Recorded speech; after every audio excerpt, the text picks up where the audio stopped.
Hello everyone, उम्मीद करता हूँ आप सब लोग बहुत अच्छे होंगे। भैया हर साल एक क्वेश्चन पूछा जाता है, आलेखी विधि से हल कीजिए। अवरोधों को दिया जाएगा z जो होगा हमारा उद्देश्य फलन यानी कि ऑब्जेक्टिव फंक्शन, उसको हमें मैक्सिमा दिखाना है या मिनिमा दिखाना है, न्यूनतम या अधिकतम दिखाना होता है। बहुत आसान क्वेश्चन होते हैं, इजीली समझ में आपके आ जाएगा। चलिए डिस्कस करते हैं इस क्वेश्चन को।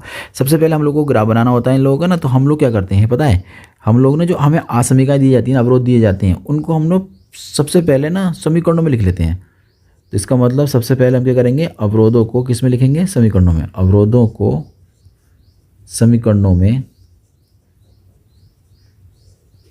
बदलने पर, ठीक है, हम इसे बदल देते हैं तो हमारी समीकरण बन जाएगी x + y = 8। ऐसा क्यों किया, सवाल है ना, ऐसा क्यों किया? ऐसा इसलिए किया क्योंकि हम लोग समीकरण बनाने के बाद इनका ग्राफ आसानी से बना सकते हैं और कोई ख़ास रीज़न इसका नहीं है, ठीक है। अब देखो, समीकरण 1 के लिए अगर हमें ग्राफ बनाना तो हमें कितने पॉइंट की ज़रूरत पड़ेगी, हमें पड़ेगी सिर्फ ओनली 2 पॉइंट की ज़रूरत। 2 पॉइंट अगर मिल जाए तो हम आराम से इसे ग्राफ बना सकते हैं, ठीक है। तो आप 2 पॉइंट कैसे निकालेंगे, जो आपको पसंद हो वो 2 पॉइंट आप ले लीजिए, एक्स का मान कुछ भी रख लीजिए। तो मुझे जो अच्छे लगते हैं ना, एक बार वाई का मान 0 लेता हूँ, एक बार मैं एक्स का मान 0 लेता हूँ। जैसे ही मैं इसमें वाई का मान 0 लूँगा तो एक्स का मान कितना निकल कर आ जाएगा, एक्स का मान 8 आ जाएगा। और जब मैं वाई का मान 0 लूँगा तो जब मैं एक्स का मान 0 लूँगा तो वाई का मान 8 आ जाएगा। तो हमारे पास 2 पॉइंट आ गए, तो इसे ग्राफ आराम से बन जाएगा। बात करते हैं सेकंड वाले की। सेकंड वाले में देखो, जिस तरीके से यहाँ पर एक कांस्टेंट नंबर दे रखा होता है तो यहाँ पर कोई कांस्टेंट नहीं होता है। तो ऐसे वाले केस में आपको याद रखना पड़ेगा कि कोई भी वक्र हो, कोई भी रेखा हो, वो हमेशा मूल बिंदु से होकर जाएगी, क्योंकि x का मान रखने से 0, y का मान भी 0 प्राप्त होगा, y का मान 0 रखने से x का मान 0 प्राप्त होगा। तो 0,0 इसका एक हल बन जाता है। इसका मतलब जो भी होगा वक्र वो आपका 0,0 से होकर जाएगा। तो ऐसे वाले का ग्राफ हम लोग नहीं बनाते हैं, सॉरी इस वाले के नियम पॉइंट तैयार नहीं करेंगे। मैं आपको एक तरीका बता दूंगा, उससे आसानी से आप सॉल्व कर सकते हैं, ठीक है। चलो डिस्कस करते हैं। सबसे पहले हम लोग क्या करते हैं, इनके लिए भैया आप एक वक्र ड्रॉ कर लेते हैं। हमने वाई एक्सिस ड्रॉ करा, हमने एक्स एक्सिस ड्रॉ कर लिया, ये हमारे पास आ चुका, ये मूल बिंदु हो गया है। अब बात करते हैं इनमें पॉइंट रखने की। पॉइंट देखो हमारे पास ना मैक्सिमम 8 दे रखा है, तो आप चाहो तो यहाँ पर 8, 16, 24 रख दो, ठीक है, आपकी मर्ज़ी। और आप चाहो तो ये इतने बड़े बड़े पॉइंट ना रख कर 4, 8, 12, मतलब गैप जो है वो आपकी अपनी मर्ज़ी से रखना होता है। बस ये है कि आपके जो पॉइंट है इसके अंदर आ जाने चाहिए। क्लियर है, बस समझ में आ रही है आपके?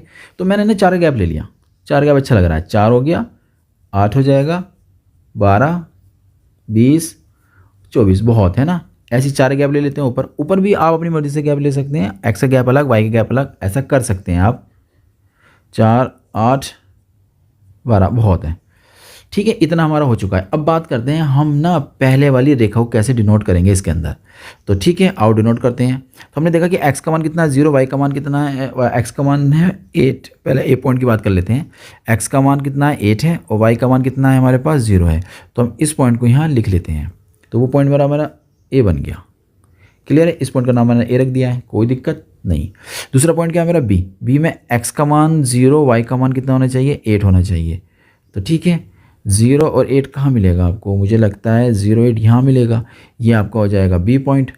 अब इन दोनों को आप मिलाती हुई लाइन ड्रॉ कर दीजिए जो आपको अच्छी लगती हो, मतलब दोनों को मिलती हुई जानी चाहिए। स्केल द्वारा आप ड्रॉ करेंगे, मेरे पास स्केल नहीं है इसलिए थोड़ी सी टेढ़ी हो जाएगी। चलिए हो गया काम, ठीक है, इतना मैंने लाइन को ड्रॉ कर लिया है। चलिए अब बात करते हैं दूसरी वाले की। अब देखो दूसरी वाले को ही समझना है बस आपको, और कुछ खास काम नहीं है इसके अंदर। दूसरी वाली में मैंने क्या बताया, कांस्टेंट नहीं है, इसका मतलब कहाँ से जाएगी, मूल बिंदु से। इसका एक पॉइंट तो क्लियर हो चुका, मूल बिंदु। अब मूल बिंदु से कैसे गुजरेगी, वो हो सकता है ऐसे गुजर जाए, तो इस वाले पॉइंट को हमें कटान बिंदु निकालना पड़ेगा। चलो मान लेते हैं ऐसे नहीं जा रही, हो सकता है वो रेखा आपकी इस तरीके से गुजर जाए, मूल बिंदु से जा रही है ना अभी, तो इसको यहाँ कट करना पड़ेगा, यानी कि अभी भी हमें प्रतिच्छेद बिंदु निकालना पड़ेगा, कटान बिंदु निकालना पड़ेगा, ठीक है, इतनी बात समझ में आ गई। अच्छा, अगर रेखा हमारी ऐसे गुजर जाए, समीकरण दूसरी वाली ऐसे गुजर जाए तो यहाँ पर कट करेगी, तो यहाँ पर भी हमें देखा जाए तो कटान बिंदु निकालना पड़ेगा। फाइनली हमें कटान बिंदु ही निकालना पड़ेगा इसमें, क्योंकि ये रेखाएं दोनों आपस में समांतर नहीं हैं, इसकी प्रवणता अलग, इसकी प्रवणता अलग है, इसलिए हमें दोनों कटान बिंदु से ही आगे सॉल्यूशंस मिलेगा। तो ठीक है, हम कोई बात नहीं, हम ऐसा कर लेते हैं, समीकरण जो हमारे पास है 1 और जो समीकरण 2 है उनको कैलकुलेट कर लेते हैं आपस में। कर लीजिए आप। बताइए पहले समीकरण में मैंने क्या काम करा पता है, 3 से मल्टीप्लाई कर दी, x का मान गुणांक बराबर कर लूँगा ना, 3x 3y बराबर 8 या 24, ये हो जाएगा 3x प्लस के 8 5y 5y बराबर 0, और जब मैं जो घटाऊंगा तो x मेरा कट जाएगा और मुझे मिलेगा माइनस का 2y और मिलेगा 24, तो y का मान निकल कर आ गया 2 एकम 2 12 आ जाएगा और माइनस भी चला जाएगा इधर, तो y का मान क्लियर हो चुका है। इस y के मान को कहाँ पुट कर दें, जो अच्छा लगे आपको वहाँ पुट कर दीजिए। मैंने समीकरण नंबर 1 अच्छी लग रही है क्योंकि वो कितनी है, x प्लस के y बराबर कितना है 8 है, यहाँ मुझे अच्छी लग रही तो मैं यहाँ पुट कर दूंगा। y का मान कितना है माइनस के 12, तो माइनस के 12 जैसे मैं यहाँ पुट करूँगा इतना रिजल्ट मेरे को मिलने वाला है। देखो x का 8 हो जाएगा, माइनस के 12 जाएगा तो प्लस के 12, तो x का मान कितना हो जाएगा 20, इसका मतलब ये हुआ 20, x का मान निकल कर आ चुका है। तो जो हम लोग प्रतिच्छेद बिंदु निकाल रहे थे, ये इतना लंबा नाम ना लिखकर सीधा लिख दो बिंदु P बराबर लिख देते हैं 20 माइनस 20, यानी दोनों रेखाएं आपस में जो कट करेंगी दूसरे को वो 20 माइनस 20 पर कट कर रही हैं। तो ठीक है 20 माइनस 20 कहाँ होगा, y का मान 20, y का मान माइनस 12 है, तो y का मान जो है माइनस 12 कहाँ होगा, वो नीचे करना पड़ेगा। चलो कर लेते हैं नीचे, 4 हो गया, 8 हो जाएगा माइनस का 12 हो जाएगा, माइनस का 16 ले लेते हैं। अब देखो y का मान माइनस का, ठीक है, ये रेखा जो है ना इस रेखा को हम थोड़ी आगे बढ़ा देते हैं ताकि हमें आसानी समझ में और अच्छा आ जाए। ये हो गया, तो ये वाला पॉइंट होना चाहिए ना, ये वाला पॉइंट, क्योंकि यहाँ पर ये मान भी आ जाएगा और ये वाला मान भी, ये कटान बिंदु होना चाहिए। यानी कि जो आपकी रेखा गुजरेगी अब दूसरी वाली, वो कहाँ से गुजरेगी, इस पॉइंट से और मूल बिंदु से। तो ठीक है गुजार दीजिए, ये पॉइंट रहा और ये मूल बिंदु रहा, ये दोनों मिलती हुई जानी चाहिए। स्केल से आप मिलाएंगे अच्छा लगेगा। चलिए मैंने ये दोनों को मिला दिया है, ठीक है। अब इनका नाम भी रख देते हैं, ये होगी सेकंड वाली और भैया ये वाली जो थी आपकी फर्स्ट वाली थी। यहाँ तक कोई दिक्कत। अब क्या होता है, हमें ना इसका क्षेत्र निकालना होता है, कौन सा क्षेत्र हमारा यहाँ पर कॉमन होगा। तो ठीक है हम लोग इसे डिनोट कर देते हैं। ये तो हमारा P पॉइंट आया था जिसका मान हम लोग जानते हैं ना, x का मान 20, y का मान माइनस के 12, क्लियर है। अब हम लोग को शेडेड निकालना है, देखना कौन सा भाग हमारा कॉमन होगा। तो आओ चलते हैं अपनी आसमिकाओं के अंदर। आसमिकाओं में पहली वाली जो हमें दे रखी है वो है x प्लस के y less than equal to 8। हम क्या करते हैं, हम ये देखते हैं x का मान 0 y का मान 0 रखने से जो आसमिका है वो संतुष्ट है या नहीं है। तो x का मान 0 y का मान 0 रखने से दोनों रिजल्ट 0 हो जाएंगे, लेस देन इक्वल टू कितना हो जाएगा 8। क्या ये बात सही है कि 0 जो है छोटा होता है 8 से? हाँ बिल्कुल सही बात है। इसका मतलब इस वाली आसमिका का जो हमें ग्राफ मिलेगा वो मिलेगा हमें मूल बिंदु की तरफ, 0,0 की तरफ। तो वो तो हमारे पास क्षेत्र आ जाएगा ये वाला। तो ऐसा करते हैं हम लोग, हल्का शेडेड कर लेते हैं, हल्का सा बस, ये वाला क्षेत्र हमारा बन जाएगा नीचे वाला, ठीक है।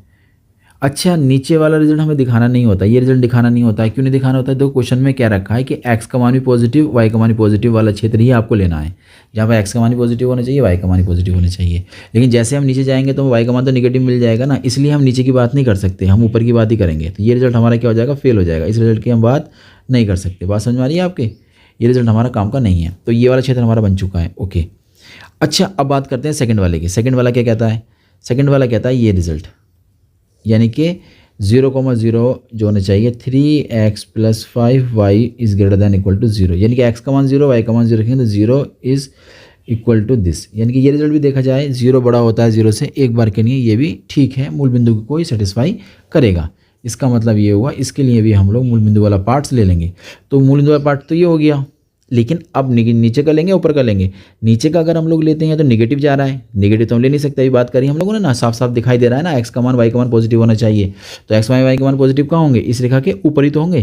तो हम लोग को जो क्षेत्र मिलने वाला है ना यहाँ पर, वो मिलने वाला है ये वाला क्षेत्र, यानी कि जो सोल्यूशन हमें मिलेगा वो ये वाला क्षेत्र मिलेगा, क्योंकि x y का मान पॉजिटिव लेने हैं ना हम लोगों को। तो ये क्षेत्र हमारा कॉमन आ जाएगा, ठीक है। इतना भाग हम लोगों ने निकाल लिया है। जब इतना निकल कर आ जाता है ना, तो इसके बाद क्या होता है, जो पॉइंट्स हमारे इसके कोने पर आना है, शीर्ष पर आना है, वो सारे देखने होते हैं। एक ये है हमारे पास, एक ये दे रखा है, एक ये दे रखा है, बस आंसर हमारा आ गया।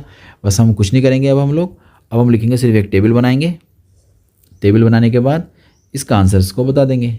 कैसे कैसे करना होता है, जो जो पॉइंट हमारे आए हैं उन्हें हम कहते हैं कोणीय पॉइंट, कोने पर आने वाले बिंदु, ये शीर्ष बिंदु भी आप कह सकते हैं, कोणीय बिंदु आपके हो जाएंगे, ठीक है। z का मान जो दे रखा है वो नोट कर दीजिए, z का मान दे रखा है 3x प्लस के y। अब एक कोणीय पॉइंट आया था आपका o, यानी कि ओरिजिन मूल बिंदु, एक आया था आपका ये वाला पॉइंट a, एक आया था b, ठीक है। ए आया था, ए का मान था 8,0 और बी का मान था 0,8। इन सबके मान यहाँ पुट कर देंगे। एक्स का मान वाई का मान जब मैं रखूँगा 0 0 तो रिजल्ट बनेगा 0। जब एक्स का मान रखूँगा तो आती है 24 वाई का मान 0 है तो कोई फ़ायदा नहीं है। रखूँगा तो एक्स का मान 0, वाई का मान रखूँगा यहाँ पर 8 तो 8 आ जाएगा। इसका मतलब आपको रिजल्ट मिले 0, 24 और 8। इन समय न्यूनतम कौन सा है? इसमें न्यूनतम है ये वाला, तो न्यूनतम है ये वाला।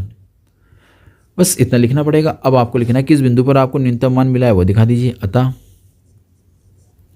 बिंदु 0,0 पर z का न्यूनतम मान 0 है, लिख दो। चलिए बात खत्म। उम्मीद करता हूँ ये क्वेश्चन आपकी समझ में आ गया होगा। हम लोग मिलते हैं एक नए क्वेश्चन के साथ।